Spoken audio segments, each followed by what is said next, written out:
1 minit 3 telekung.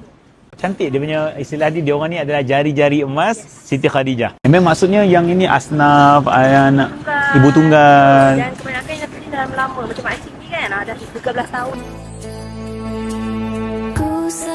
Dia macam kena dengan Ustaz. Hari ni pagi tadi lah Ustaz lebih kurang dalam 2 jam cerita berkenaan tentang Siti Khadijah. Hari ni kan hari kewafatan Siti Khadijah. Nama tu sendiri sangat besar lah. Nama Siti Khadijah tu sangat besar. Dan korang bawa nama tu dengan kualiti, korang bawa nama tu 11 Ramadan. Jadi tak sangka pula hari ni dapat sampai ke Siti Khadijah ni. Allahu Akbar.